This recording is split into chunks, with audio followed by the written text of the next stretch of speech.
هاوکاریان بکرێت لێرەوە هەر بۆیە لە ئێستادا کەمپینەکە بەردەوامی هەیە لە ئێستادا ئەمینداری گشتی یەکگرتووی ئیسلامی کوردستان مامۆستا سەلاحەدین محەممەد بەهادین دێ بۆ کەمپینی هاوکاریەکە تا هاوکاری خۆی بەدەستی کەمپینەکە بگەێنێت و لەوێشەوە ڕەوانەی ئەوان بۆ ئەو شوێنانە بنێردرێت کە پێویستیانە لە کوردستانی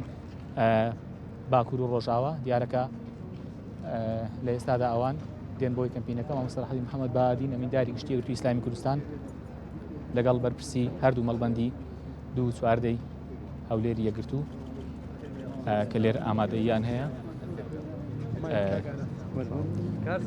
جارە ئەوان مامۆستا زۆر بەخێر بێن ئەگەر پەیامی خۆتان بۆ کەمپینەکە ڕابگەێنن. بسم الله الرحمن الرحيم. سرتا لبردمي قدري وملزا غير إنا لله وإنا إليه راجعون شيء تناوته ومصيبته قورية وخلشه زور لدشاري قورة لمنطقه زور فراوان لتركيا ومنطقه فراوان لسوريا شتێکی کەم وێ نەبووە ساڵێکی 99 شتێکی وا بووە کەمتر لەمە خی گەورە بە بەش شادیان بکە قوربانیەکان و نەخۆشەکان ڕینارەکان شیفا بدا. ئەوەی کە زۆر گرنگە ئەم مەسەلەیە وەکو ئیمتیحانێک وایە بۆ ئەوانەی کە ماوین چۆن تەعاملەکەین چۆن تەفاعولی لەگەڵەکەین چۆن هاوخەمیەکەین چۆن تعبیریەکەین بۆیە سوپاس بۆخوا گەری ئێمە و خەڵکی ئێمە لە کوردستان مردانە و ئیماندارانە هاتوۆتە مەیدان و ئەم کەمپینانە جێگای دەستخۆشین بەڕاستی و زۆر سوپاسی هەموو خێرخوازان و هەموو خەڵکی بە شەرەفی هەرێمەکەم کە زۆر جوان هاتم بەدەم مەوزوعەکەەوە و لەوێش ئێمە لەوێ بووین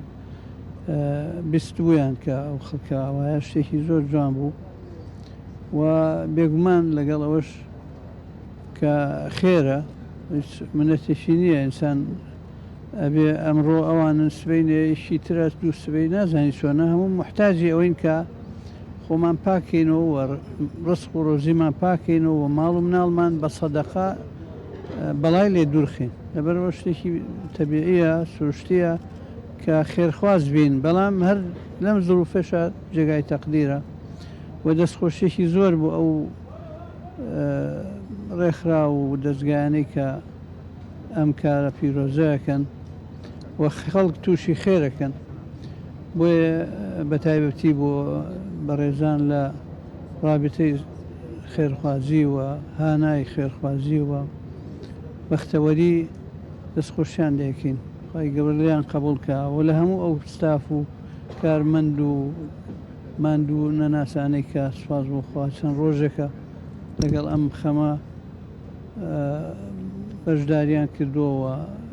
ماندوو بوون خواریان وەرگێەوە لە بەڵاو موسیبەت هەموو لایەک بە دوور بکە دەستان خۆش بێ. بەڵێ ئەوەی بیستان پەیامی ئەمینداری گشتی یەکگرتووی ئیسلامی کوردستان بوو